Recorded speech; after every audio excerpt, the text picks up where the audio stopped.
അവർ തമ്മിൽ വളരെ സൗഹൃദപരമായിരുന്നു ചർച്ചയൊക്കെ.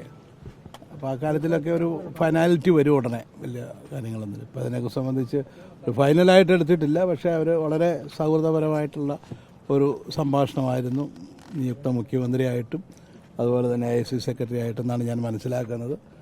സ്വാഭാവികമായിട്ടും പാർട്ടിക്കൊരു ബുദ്ധിമുട്ടില്ലാത്ത രീതിയിലുള്ള തീരുമാനങ്ങളാണ് എല്ലാ കാലത്തും രമേശ് എടുക്കാറുള്ളത്. അതുകൊണ്ട് ഇത്തവണ അങ്ങനെ ബുദ്ധിമുട്ടുകളൊന്നും ഉണ്ടാക്കില്ല എന്നാണ് എൻ്റെ പ്രതീക്ഷ. ഈ മുതിർന്ന നേതാവാണ്, അത് എല്ലാവരും ആവർത്തിച്ച് പറയുന്നുണ്ട്. അപ്പോൾ അദ്ദേഹം മന്ത്രിസഭയിലേക്ക് വരികയാണെങ്കിൽ ആ നിലയിലുള്ള ഒരു പരിഗണന അദ്ദേഹത്തിന് കൊടുക്കേണ്ട അത്തരത്തിലുള്ളൊരു നേരത്തെ ആഭ്യന്തര വകുപ്പ് തന്നെ കൈകാര്യം ചെയ്തിരുന്ന മന്ത്രിയായിരുന്നു. ആ വകുപ്പൊന്നും ഇവിടെ ആർക്കെങ്കിലും ഒരു തർക്കം ഉണ്ടാക്കുമെന്നൊന്നും എനിക്ക് തോന്നുന്നില്ല. രമേശ് വരുന്നു എന്ന് പറയുന്നത് തന്നെ ഒരു അനിവാര്യമായിട്ടുള്ള ഒരു ഘടകമാണ് ഈ ഗവൺമെൻറ്റിൽ. അപ്പോൾ അതിന് ആ കാര്യത്തിൽ ശ്രീ VD സതീശനാണെങ്കിലും പുതിയ നിയുക്ത മുഖ്യമന്ത്രിയാണെങ്കിലും അത് വളരെ സന്തോഷത്തോടെയാണ് അദ്ദേഹത്തിൻ്റെ വരവിനെ കാത്തിരിക്കുന്നത്. അപ്പോൾ അതിനകത്തൊന്നും വലിയ പ്രശ്നങ്ങളും തർക്കങ്ങളൊന്നും വരുമെന്ന് എനിക്ക് തോന്നുന്നില്ല. താങ്കളെ KPC പ്രസിഡന്റ് ആക്കണം എന്ന തരത്തിലുള്ള നിർദ്ദേശങ്ങൾ ഒക്കെ അതൊന്നും ഇപ്പം പറഞ്ഞിട്ടുള്ള കാര്യങ്ങളല്ല. ഇപ്പം മന്ത്രിസഭാ രൂപീകരണവുമായി ബന്ധപ്പെട്ട കാര്യമേ ഉള്ളൂ.